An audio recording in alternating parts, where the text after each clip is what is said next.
अब आपकी रक्षा के लिए अंगराज कर्ण भी नहीं है ताश्री। कौन करेगा अब आपकी रक्षा?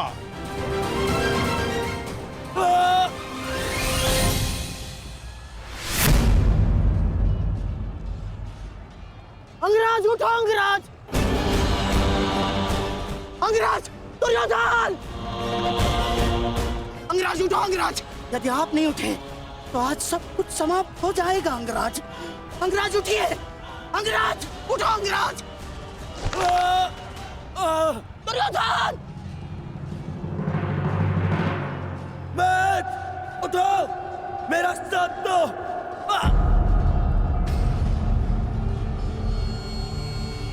उठो मत।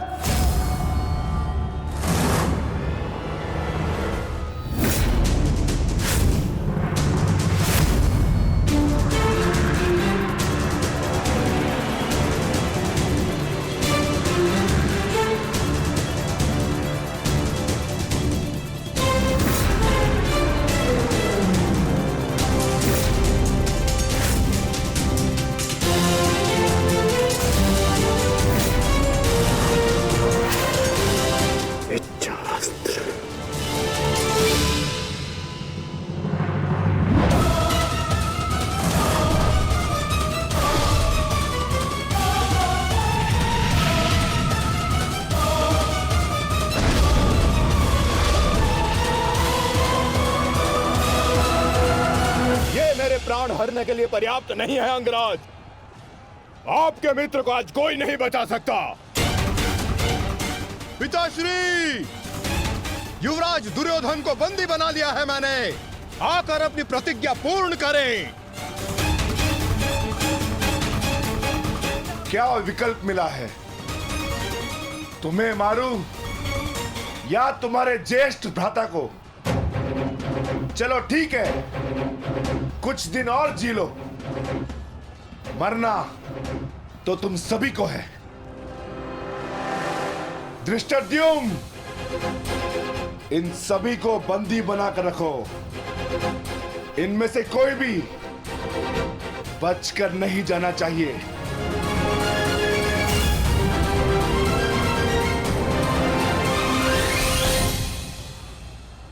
अंगराज, अंगराज तुम ही दुर्योधन को बचा सकते हो। कुछ करो अंगराज।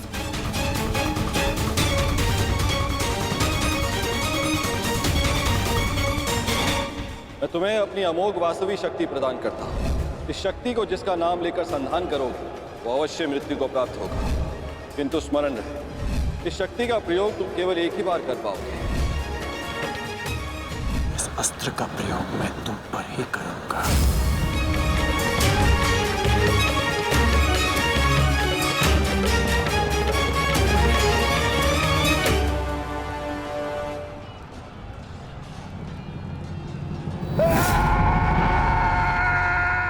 इसी दिशा में आ रहा है कर्ण, कुछ करो। अब केवल इंद्र की वास्तविक शक्ति ही घटोत्कच का अंत कर सकती है।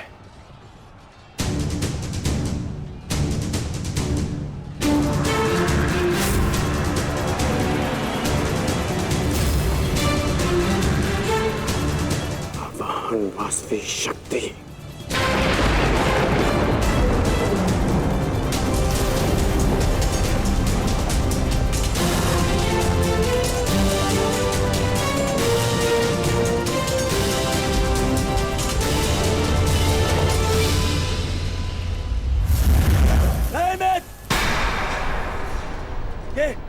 ये क्या कर रहे हो? इस शक्ति का प्रयोग मत करना कर्ण। ये शक्ति अर्जुन के नाश के लिए है। इस शक्ति का प्रयोग मत।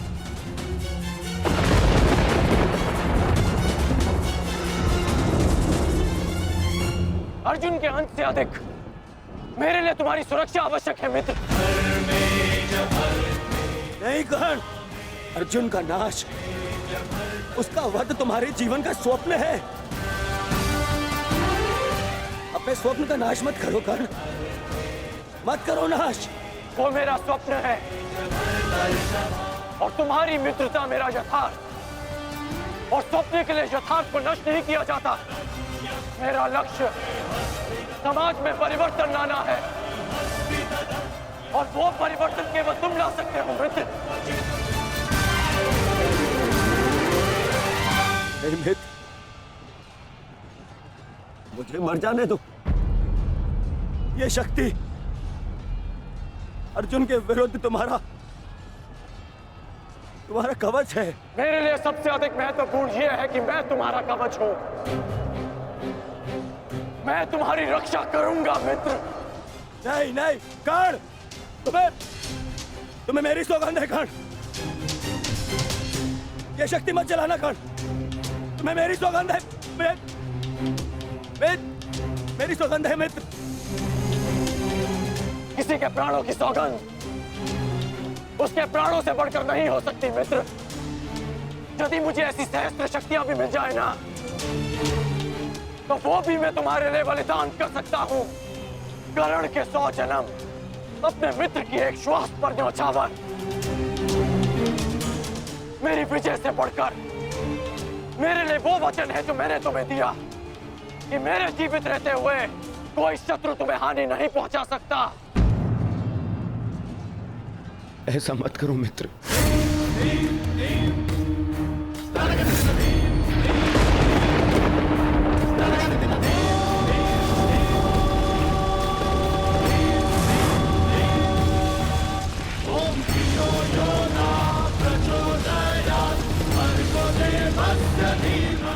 वास्तविक शक्ति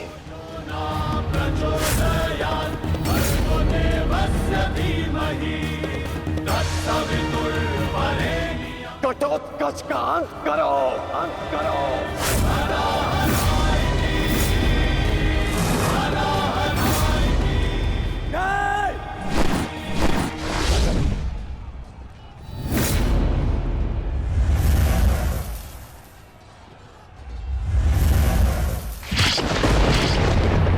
पुत्र घटोत्कच,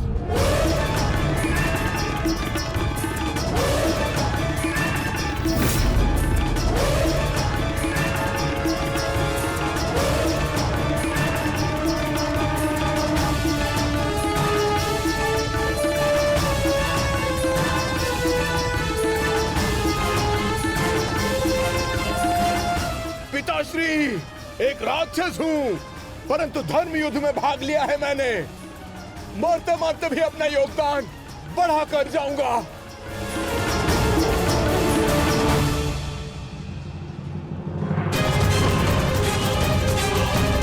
मित्र,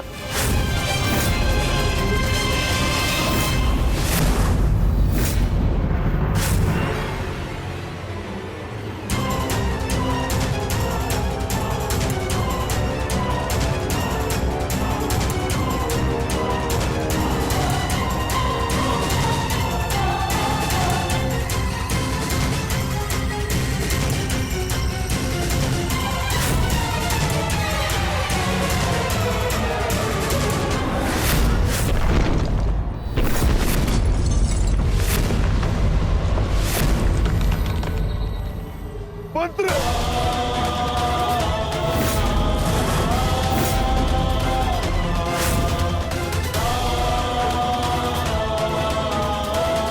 घटोत्कच, पुत्र, पुत्र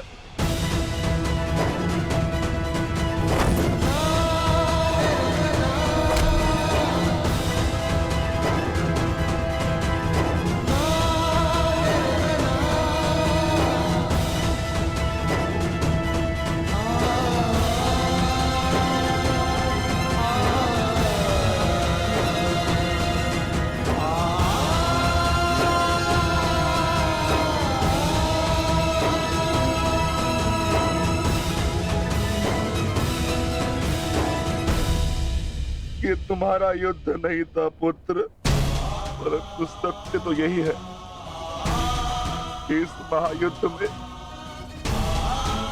राक्षसों और मनुष्य के बीच में अब कोई अंतर नहीं रहा।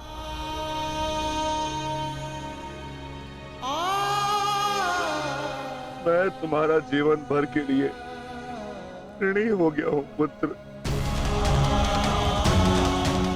मैं तुम्हारी माता को क्या उत्तर दूंगा, क्या कहूंगा उसे?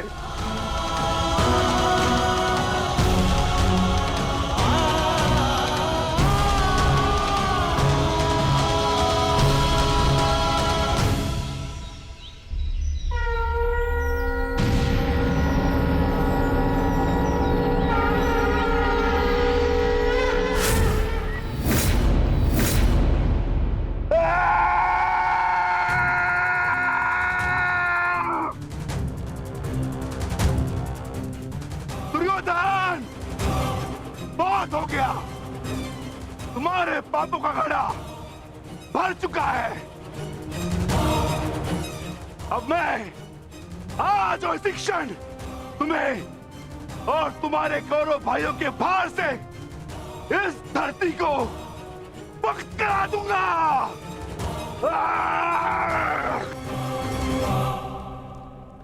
तो प्रतीक्षा किस बात की है भीम? आ जाओ। तुम्हारे लिए तो मुझे शस्त्र उठाने की भी आवश्यकता नहीं है।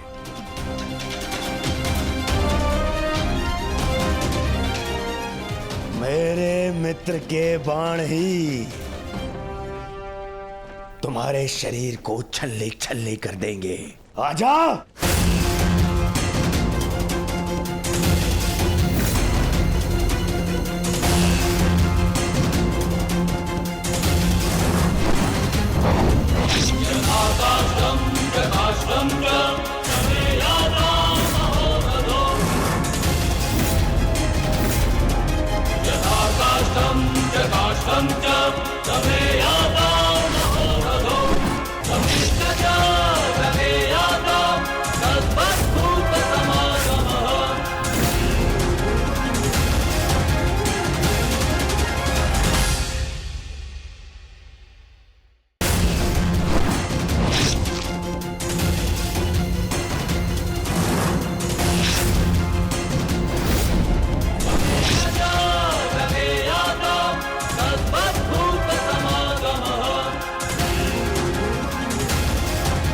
क्या हुआ अंगराज?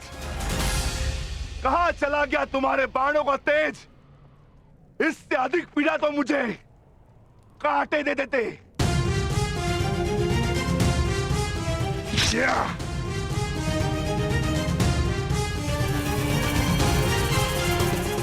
कदाचित तुम भूल रहे हो अंगराज, जिसने तुम्हारे बाणों को उनकी सीमा दिखला दी। मैं उस महाबली घटोत्कच का पिता।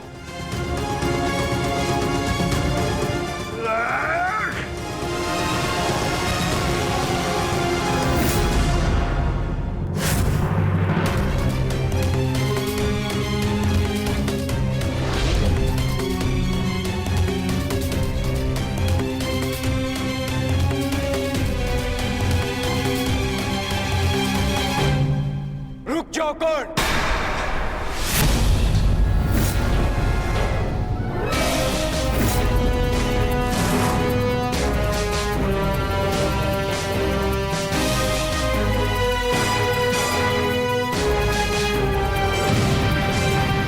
अपनी अमोघ शक्ति खो दी तो नियम भूल गए कि धनुर्धर केवल धनुर्धर से ही द्वंद करेगा, गदाधारी से नहीं। किंतु जिस पक्ष से तुम ये युद्ध लड़ रहे हो, उनका कर्म ही नियम तोड़ना और अधर्म करना है। इसलिए तुमसे नियम की और अधर्म की आशा रखना व्यर्थ है। किन नियमों की बात कर रहे हो अर्जुन? नियमों का उल्लंघन केवल कौरवों ने नहीं, पांडवों ने भी किया है। मेरे शक्ति बाण से तुमने स्वयं को बचा लिया, परंतु मेरी एक बात स्मरण रखना कि एक योद्धा अपने अस्त्र शस्त्र का दास नहीं होता। अस्त्र शस्त्र योद्धा के दास होते हैं।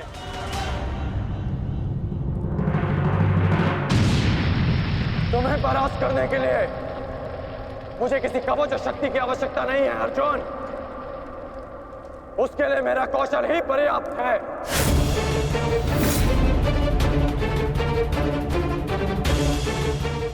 अब ना ही मेरे पास कोई शक्ति है और ना ही कोई कवच, इसलिए सावधान, क्योंकि अब मेरे बाण पहले से भी अधिक शक्तिशाली होंगे। बच सको तो बच लो अर्जुन।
मैं तुम्हें अब जीवित नहीं छोड़ूंगा।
रुक जाओ भीम। प्रतिक्रमण।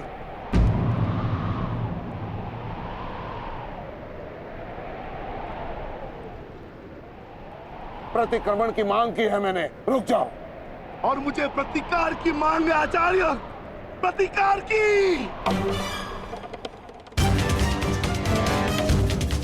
अपने पुत्र के प्राणों पर बनाई तो प्रतिक्रमण चाह रहे हो? नहीं भीम, मेरी मंशा केवल और केवल सभी योद्धाओं को एक प्रहर का विराम देने की है।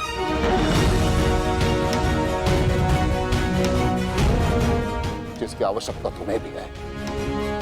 जाओ, अपने पुत्र का अंतिम संस्कार कर लो। ठहरो भीम।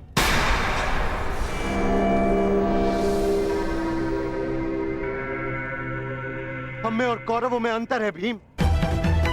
गुरु द्रोण ने प्रतिक्रमण की मांग की है और हमें उनकी इस मांग का सम्मान करना होगा।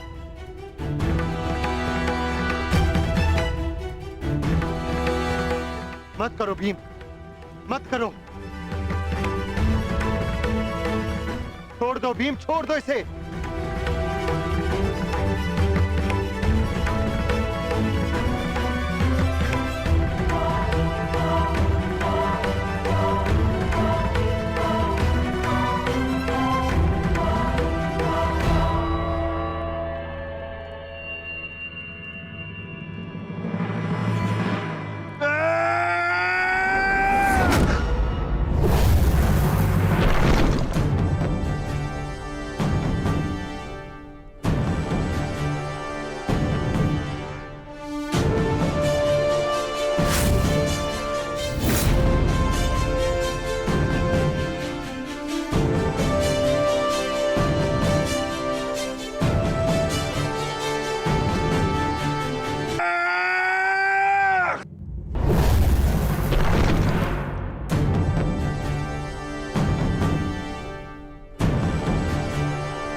अश्वत्थामा,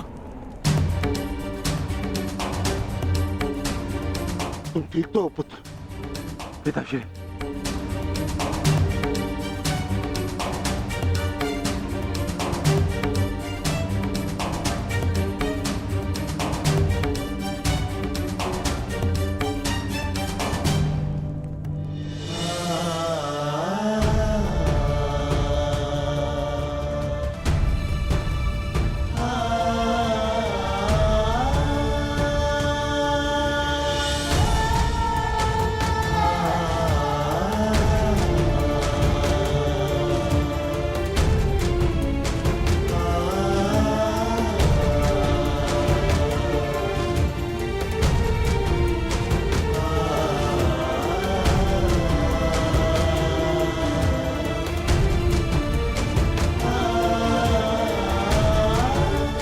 सबका जन्म किसी उद्देश्य के लिए होता है। हम अपने जीवन का मंतव्य पूर्ण करके अपने गंतव्य पर चले जाते हैं। और यदि एक वीर अपने जीवन का उद्देश्य पूर्ण करते समय वीर गति को प्राप्त हो जाए तो उसे मोक्ष की प्राप्ति होती है। तुमने सबके लिए जो कुछ भी किया उसके लिए सभी तुम्हारे ऋणी रहेंगे पुत्र। तुम्हारा ये बलिदान व्यर्थ नहीं जाएगा घटोत्कच। और इन्हीं बलिदानों से हम इस युद्ध में विजय पा सकेंगे। जिस भविष्य के लिए हम ये विजय चाहते हैं माता, क्या उसके लिए वर्तमान का बलिदान करना उचित है? पुत्र की हत्या हो जाए और पिता जीवित रहे, ये कैसा न्याय है माता? ये न्याय नहीं पार्थ, यही नियति है।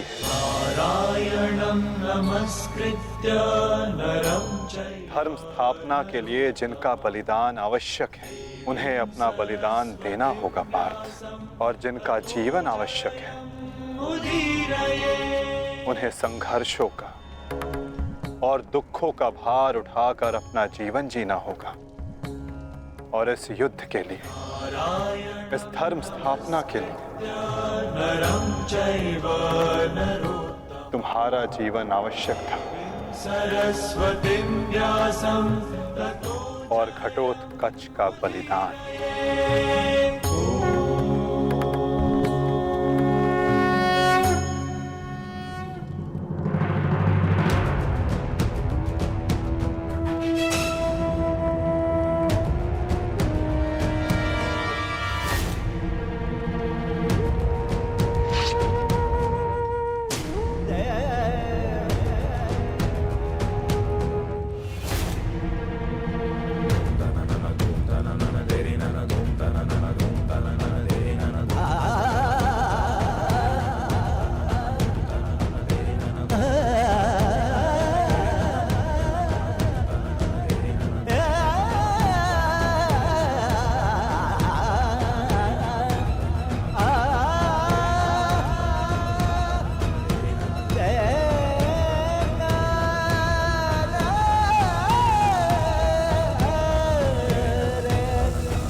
बहुत हो गया प्रतिक्रमण, अब प्रतिकार होगा।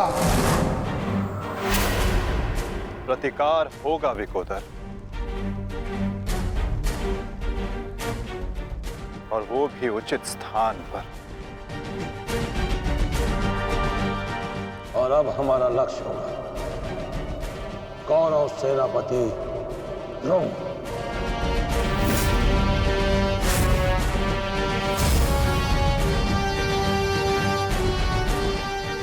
हाँ पिताश्री, कर्ण के पास केवल एक ही अस्त्र था अर्जुन के विरुद्ध, और वो उसका प्रयोग कर चुका है। अब ना तो उसके पास कोई शक्ति है और ना ही कोई कवच, इसलिए अब वो हमारे लिए संकट नहीं, किंतु आचार्य द्रोण को रोकना अति आवश्यक है।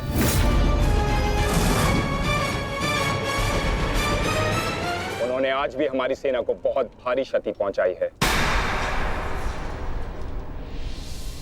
अब द्रोण का वध आवश्यक है।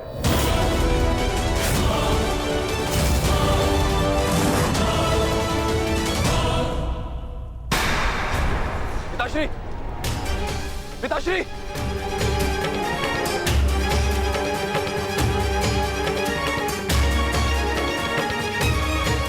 मैं कायरों की भांति युद्ध भूमि छोड़कर नहीं जाऊंगा। मैंने मित्र दुर्योधन को वचन दिया और मैं अपना वचन नहीं तोड़ सकता। एक बात का स्मरण रहे अश्वत्थामा, कि धर्म अधर्म की बात करना हमें शोभा नहीं देता।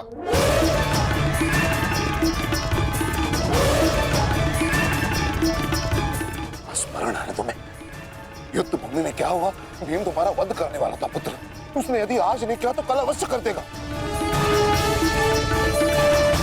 मेरे पास तुम्हारे मृत्यु देखने का साहस नहीं है, उतनी शक्ति नहीं है मेरे पास, उतनी शक्ति नहीं है मेरे पास पुत्र।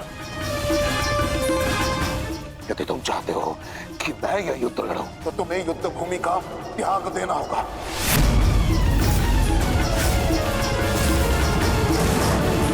वचन दो मुझे कि तुम युद्ध भूमि का त्याग कर दोगे। वचन दो। आचार्य द्रोण, यदि ऐसा है तो आप यह युद्ध भूमि छोड़कर जा सकते हैं, परंतु मेरा यह मित्र कहीं नहीं जाएगा। वैसे भी आप हमारे सेनापति हैं ना, सेनापति होने के पश्चात भी आप उन विपक्षियों का कुछ कर नहीं पाए,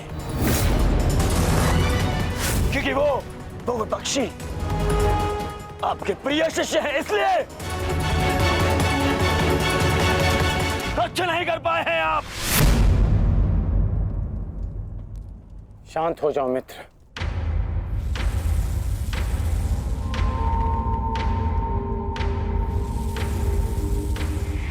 मित्र दुर्योधन सत्य कह रहे हैं।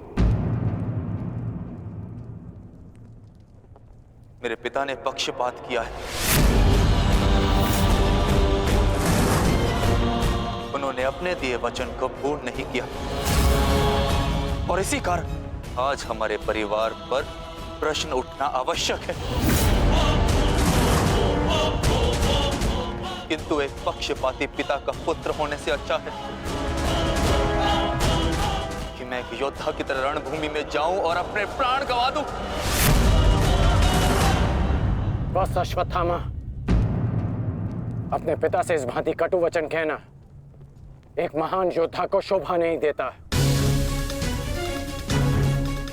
जो अपने पिता का सबके सामने अपमान कर सकता है, उससे किसी और के सम्मान की आशा नहीं की जा सकती।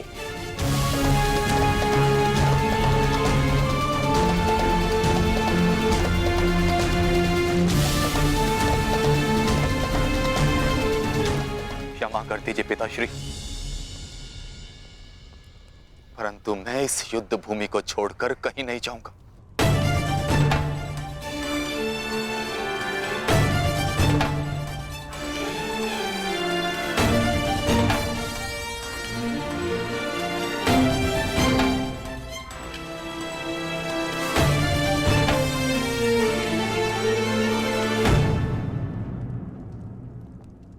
तो ठीक है पुत्र, मैं तुम्हारी इच्छा का मान रखता हूं और आशा करता हूं कि नर्क से दूर रहने की शक्ति तुम्हारे पिंडदान में हो। आज केवल तुम्हारे कारण मुझे संपूर्णता से धर्म का त्याग करना होगा। एक पुत्र पिता के लिए बल होता है, परंतु आज तुम मेरे लिए निर्बलता सिद्ध है।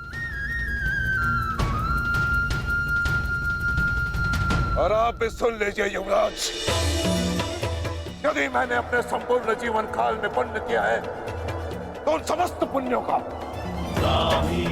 मैं कवच निर्मित करता हूं।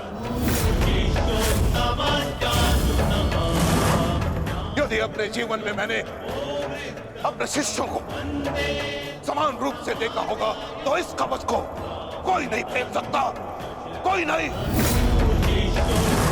यदि मैंने अपने शिष्यों को संभावना से कम और समर्पण से अधिक शिक्षा नहीं दी होगी तो आज मेरे हाथों से मेरे शस्त्रों को कोई नहीं छीन सकता।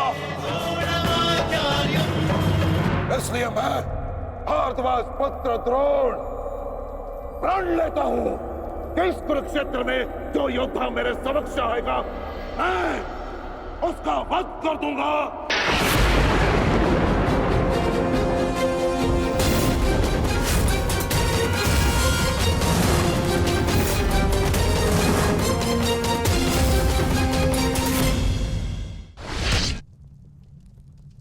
आचार्य द्रोण का वध करना सरल नहीं। परशुराम के दिए गए उनके पास ऐसे कई अस्त्र हैं जिनका हमें अनुमान तक भी नहीं। मेरे पुत्र का जन्म केवल द्रोण के वध के लिए हुआ है। मुझे पूर्ण विश्वास है कि मेरा पुत्र अपने जीवन के इस उद्देश्य में अवश्य सफल होगा।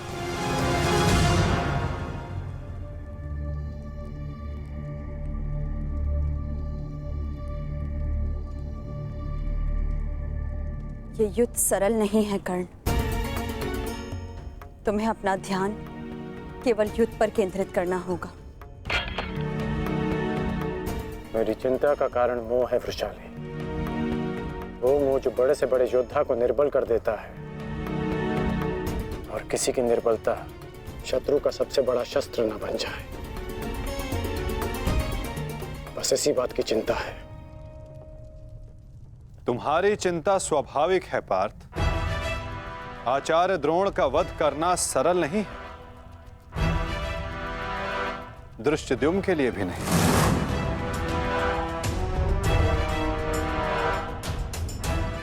तो क्या कोई व्यू नहीं जो हम आचार्य द्रोण के विरुद्ध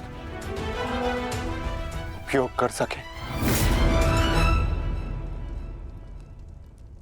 मैंने कहा कि आचार्य द्रोण का वध करना सरल नहीं। मैंने ये नहीं कहा कि ऐसा करना असंभव है।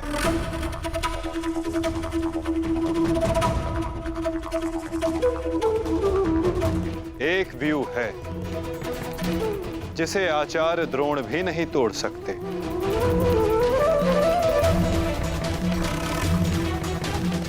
पुत्र मोह व्यू। आचार्य द्रोण को परास्त करने का केवल एक ही अस्त्र है, अश्वत्थामा।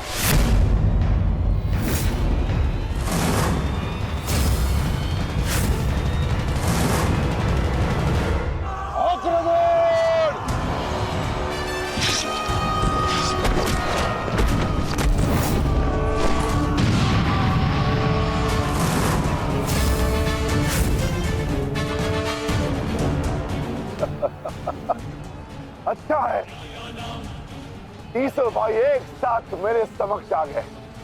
अब नर्क तक की यात्रा के मार्ग में एकाकी अनुभव नहीं करोगे। सावधान भीम।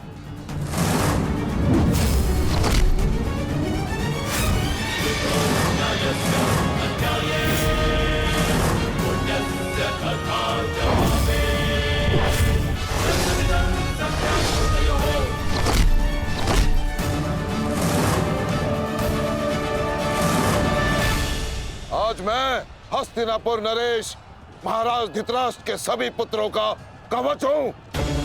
यदि किसी ने भी उन्हें हानि पहुंचाने का दुस्साहस किया तो उसे मृत्यु में स्वयं दूंगा, और ये मेरा संकल्प है।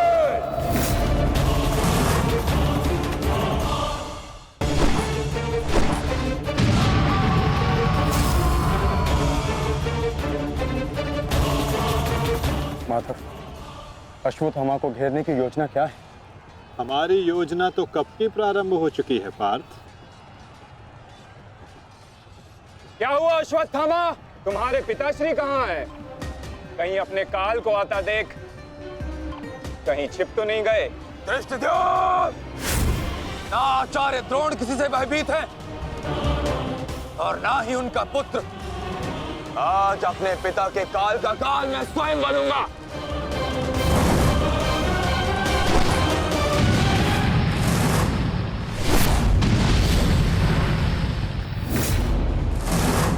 बस इतना ही सीखा है अपने पिता से? आओ अश्वत्थामा, आज मैं तुम्हें जीवन का पाठ पढ़ाता हूँ। भाग कहाँ रहे हो कायर? साहस है तो द्वंद करो। सारथी, पीछा करो।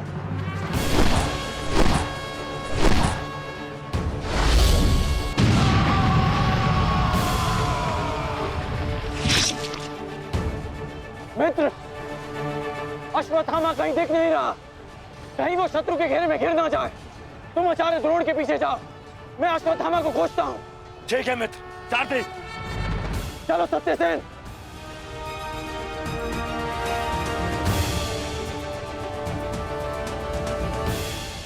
तुम मेरे पिताश्री के काल हो, मेरे नहीं। परंतु आज मैं तुम्हारा काल बनकर आया हूं। सावधान!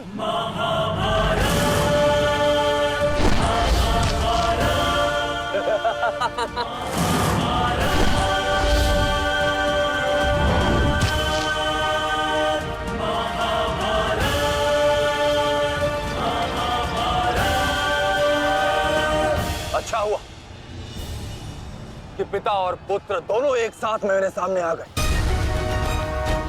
आज तुम दोनों मेरे हाथों वीर गति को प्राप्त होगे।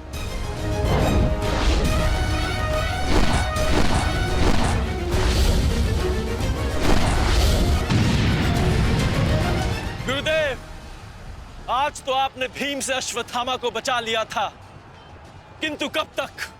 अब चाहे हमारा वध कर दो, किंतु हमने भी आज संकल्प लिया है कि मृत्यु दोनों पक्षों में होगी।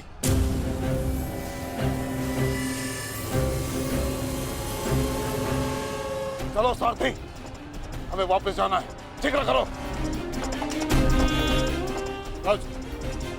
अश्वत्थामा का?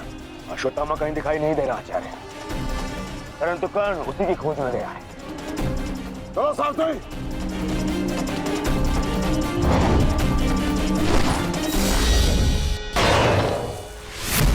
अब तुम्हारी सहायता के लिए ना कोई सैनिक है और ना कोई व्यू। अब तुम दोनों को मेरे हाथ से कौन बचाएगा? सावधान! अश्वत्थामा, तुम स्वयं व्यू में खड़े हो। इस व्यू को शमशान व्यू कहते हैं। कदाचित तुम्हारे पिता ने तुम्हें इस व्यू के विषय में बताया ही नहीं होगा। अपने चारों ओर देखो।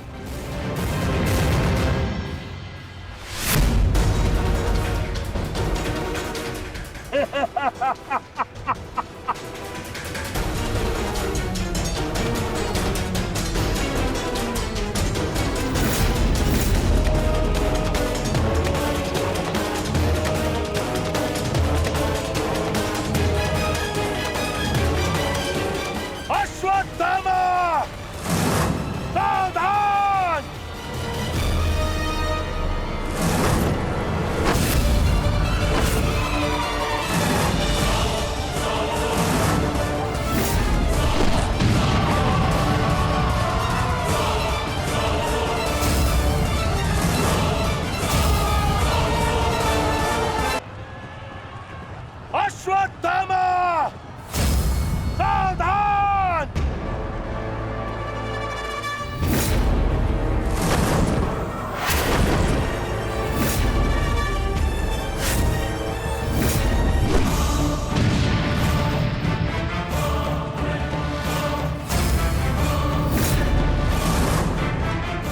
दूसरों की चिता के लिए सजाई गई लकड़ी कभी कभी स्वयं को भी जला देती है धृष्टद्युम्न। अर्जुन, अंगराज कर्ण अश्वत्थामा की रक्षा के लिए शमशान व्यू में आ चुका है।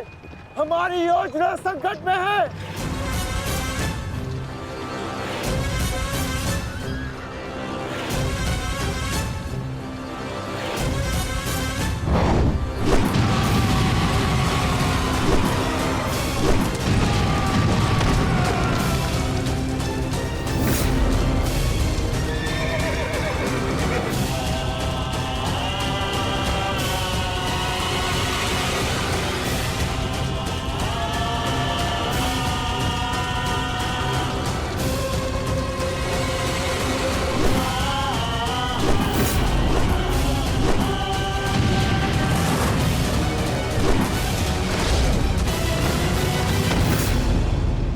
अश्वत्थामा!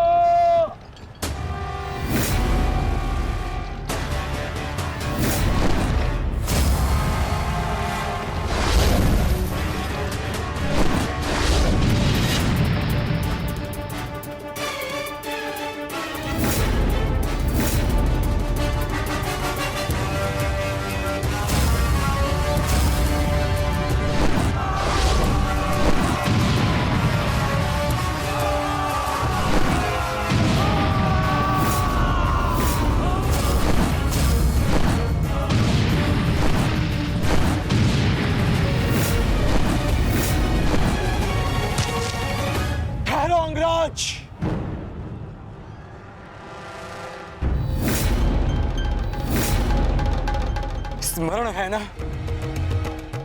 कि हमारा द्वंद्व का निर्णय आना अभी शेष है। मैं युद्ध का आह्वान देता हूं।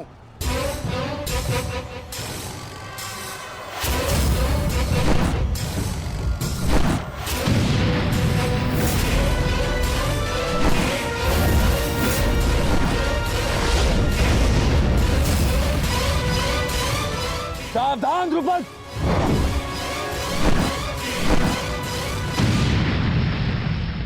मेरा ही राज्य मुझसे ही छीनकर मुझे ही आधा राज्य भीख में दिया तुम्हारे पिता ने, और जिस आधे राज्य पर तुम शासन कर रहे हो वो मुझे स्वीकार नहीं है। इस अपमान का प्रतिशोध आज अवश्य लेकर रहूंगा। जो अपनी पुत्री का अपमान होने से न रोक सके वो अपने राज्य और अपने सम्मान की रक्षा क्या करेगा? तुम उस विषधर के समान हो जिसके विषदंत टूट चुके हैं। मेरी बात मानो और समर्पण कर दो, तुम्हारे प्राण बचे रहेंगे। प्राण तो अब तेरे नहीं बचेंगे।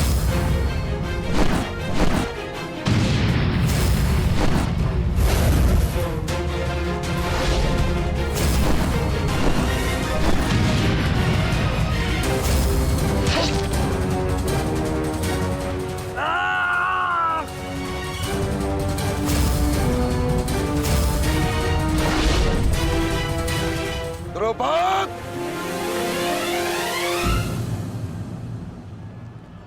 तुम्हारी शत्रुता केवल मेरे साथ है, उसका प्रतिकार तुम मेरे पुत्र से मत लो, अन्यथा अनर्थ हो जाएगा। तुम्हारी गुरु दक्षिणा में मिला हुआ मेरा आधा राज्य तुमने अपने पुत्र को दिया, तो तुम्हारी शत्रुता का मूल्य भी तुम्हारे पुत्र को ही चुकाना होगा। सावधान!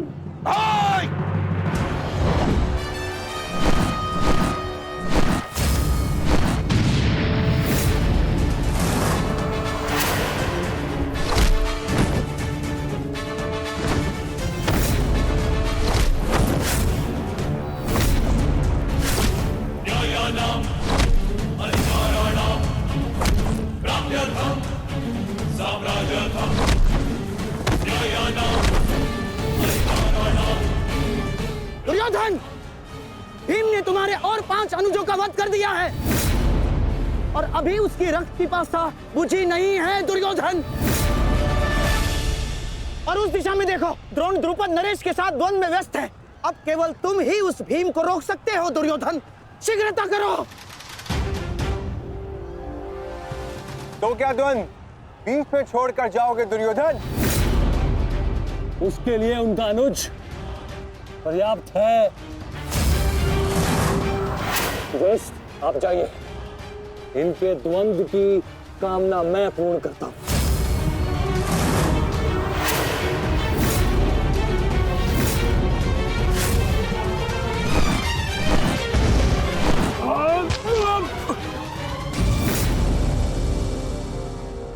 बार बार मुझे छोड़कर मेरे पिता पर वीरता क्यों दिखाते हो आचार्य?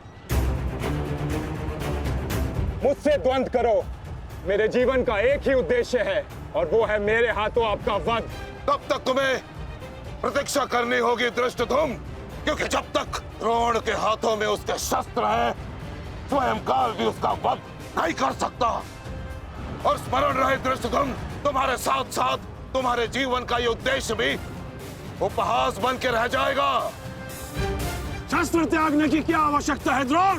प्रेम, सम्मान, धर्म तो तुम पहले ही त्याग चुके हो।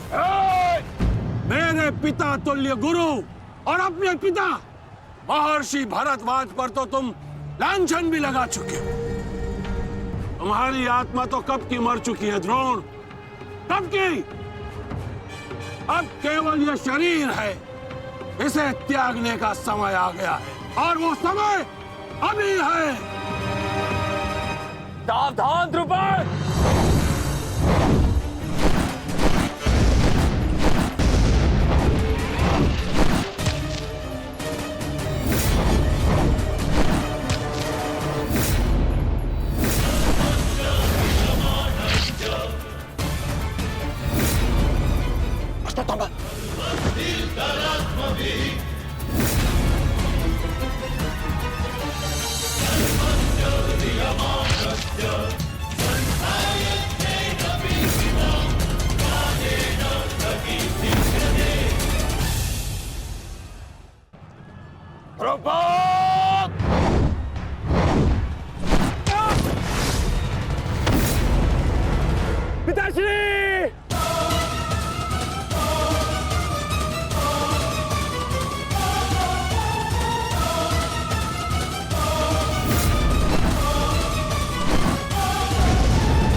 अश्वत्थामा!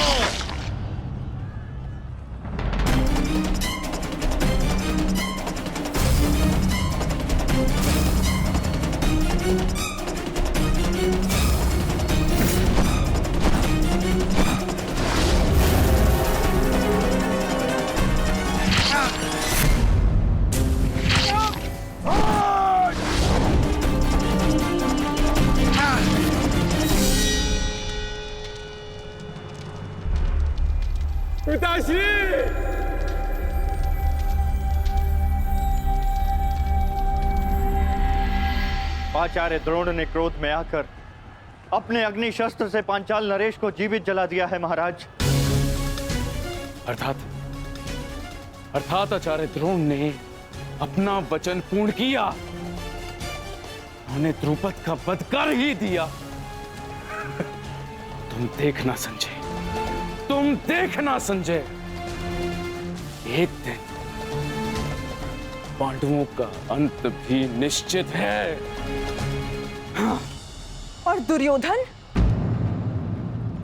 दुर्योधन कहाँ है संजय?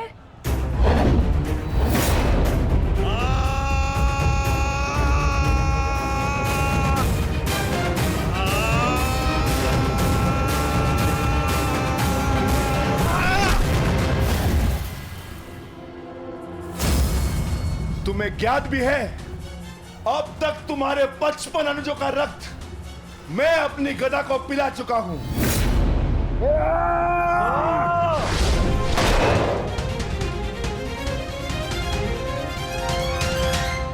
अश्वत्थामा, अश्वत्थामा, उठो उठो पुत्र, उठो।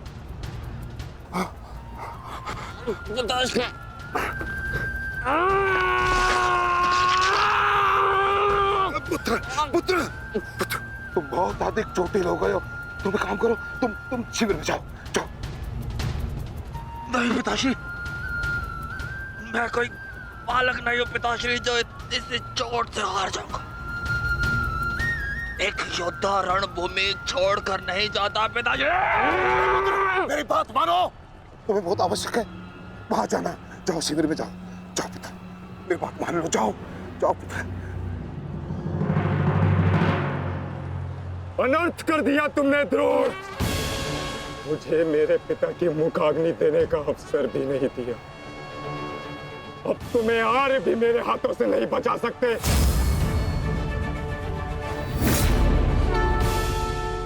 सावधान! मैं जानता हूं तुम एक वीर योद्धा हो, पर तुम बहुत अधिक चोटिल हो गए पुत्र। तुम इस अवस्था में युद्ध नहीं कर सकते। तुम्हें उपचार की आवश्यकता है। जाओ, तुम्हें मेरी शपथ है पुत्र, जाओ। जो आ गया पिताश्री।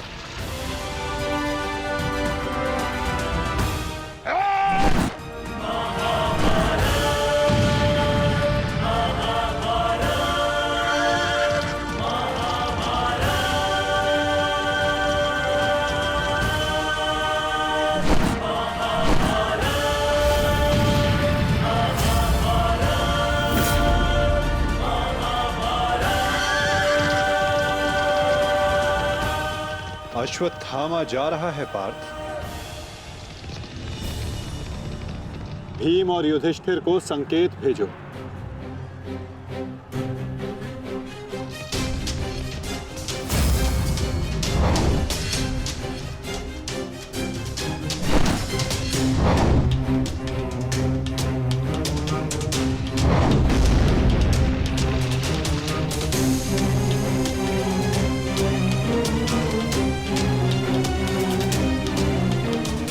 अर्जुन कोई संकेत दे रहा है। क्या योजना है माधव की?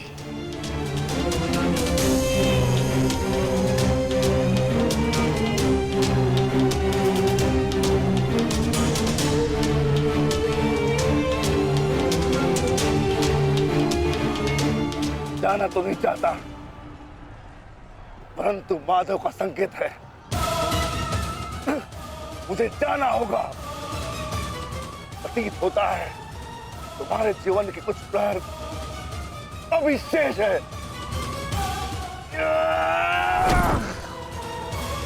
जाओ, जी लो।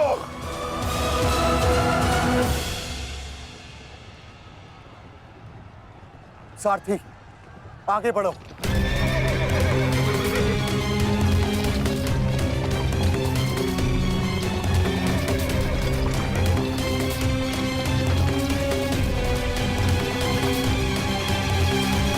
नहीं द्रोण, तुम्हें जाने की अनुमति नहीं है।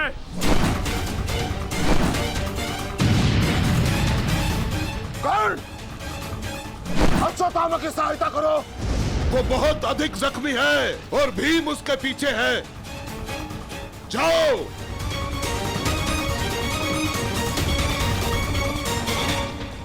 नहीं, मैं कर्ण को जाने नहीं दूंगा आचार्य।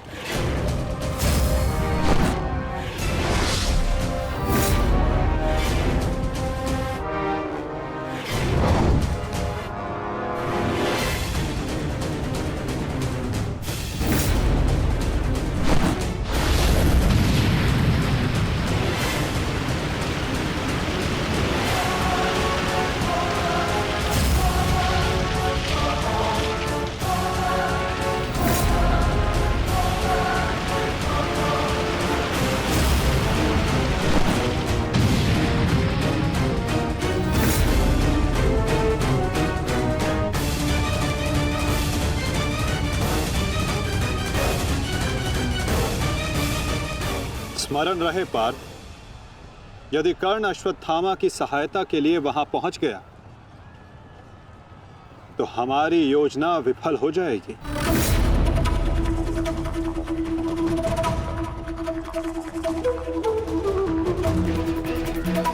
तुम्हें कर्ण को वहां तक पहुंचने से रोकना होगा पार्थ।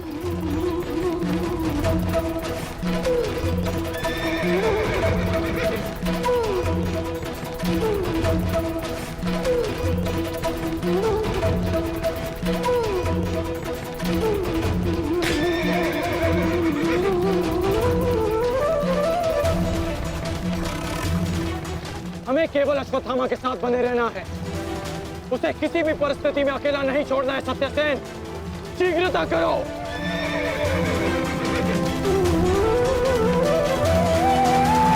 माधव, हमें कर्ण को रोकना होगा, अन्यथा हमारी योजना विफल हो जाएगी और आचार्य द्रोण का वध करना असंभव हो जाएगा।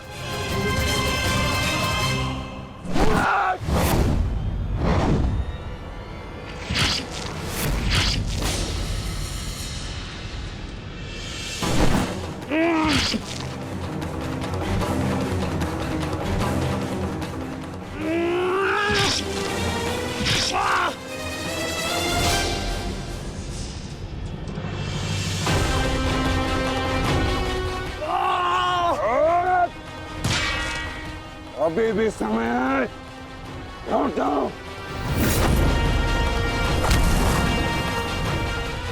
मैं तब तक यहां से नहीं लौटूंगा जब तक आपके प्राण नहीं ले लेता आचार्य।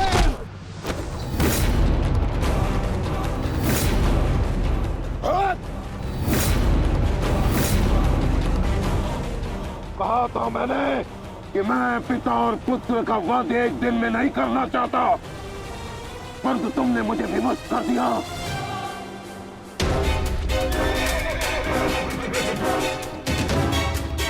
चलिए माता, कर्ण के पीछे चलिए। नहीं पार्थ,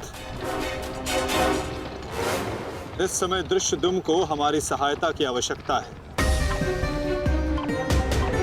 और यहां से जाना हमारी योजना का भाग नहीं है। तुम आचार्य द्रोण के साथ युद्ध करो।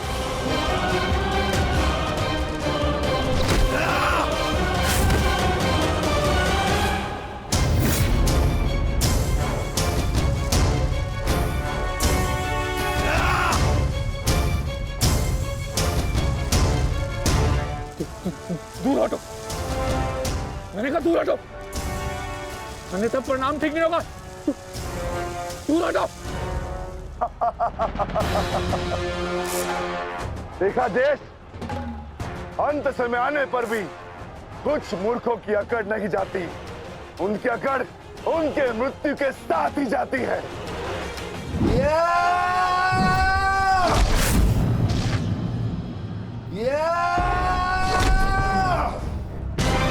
अश्वत्थामा!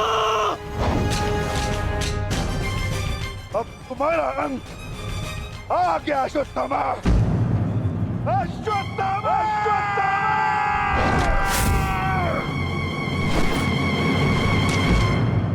ये तो भीम का स्वर है।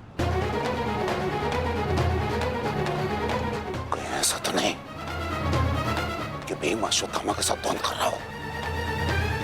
मुझे शीघ्र वहां पहुंचना होगा। भीम की गर्जना का आशय आप भी समझते हैं आचार्य कि ये द्वंद्व समाप्त हो गया है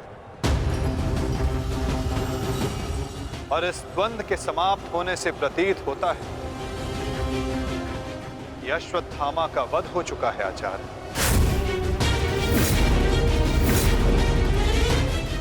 असंभव। असंभव नहीं है माधव।